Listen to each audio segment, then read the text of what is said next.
Assalamualaikum warahmatullahi wabarakatuh. Bagaimana kabar kalian semua nak yang berada di rumah? Mudah-mudahan dalam keadaan sehat selalu.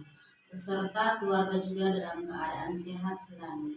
Baiklah nak, sebelum kita mulai pembelajaran kita, ada baiknya mari sama-sama kita berdoa. A'udzubillahi minasyaitonirrajim. Bismillahirrahmanirrahim.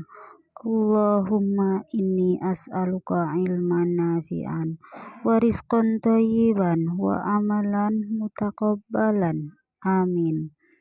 Allahumma aftah alaina hikmataka wa nashir alaina rahmatika min khazaini rahmatika ya arhamar rahimin. Amin. C. Prinsip-prinsip strategi dakwah Islam di Indonesia. Dakwah Islam di Nusantara tidak terlepas dari keberadaan Wali Songo. Mereka adalah tokoh yang dikenang sebagai perintis awal dakwah secara masif, yang menyisakan jejak-jejak sufisme pada Islam Nusantara, terutama di Jawa.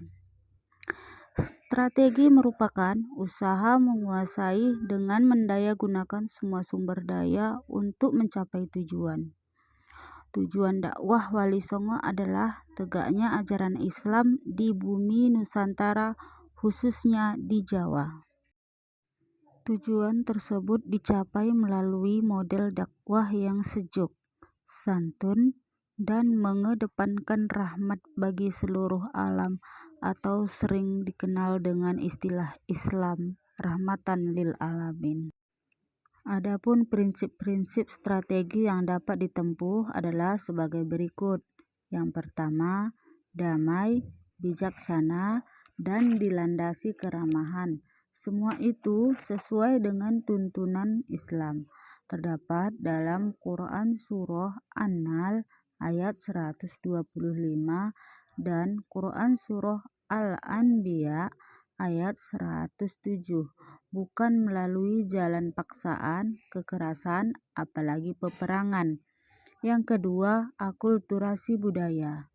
Yang ketiga, dilakukan secara bertahap. Tidak ada ajaran yang diberlakukan secara mendadak, dan sekaligus semua melalui proses penyesuaian. Yang keempat, tidak menyakiti para dai membawa Islam tidak dengan cara mengusik tradisi, bahkan tidak mengusik agama dan kepercayaan sebelumnya, tetapi memperkuatnya dengan cara Islami. Kelima, yaitu membangun basis kader yang bersifat personal. Sejak dini para dai melakukan kaderisasi generasi muda sehingga memiliki ketangguhan di bidang akidah dan ideologi. Akhirnya, di tangan generasi ini Islam berjaya di Indonesia. Keenam, yaitu membangun basis teritorial.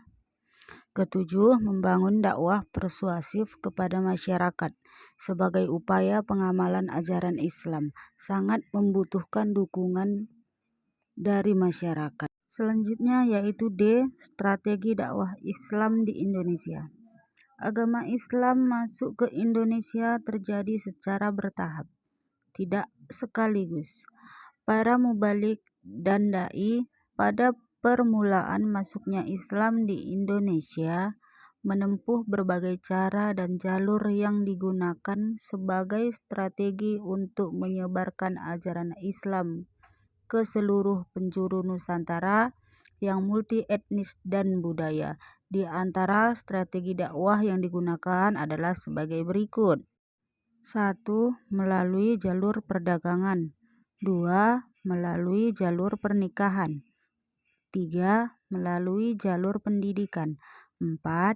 Melalui jalur kesenian. 5. Melalui jalur politik.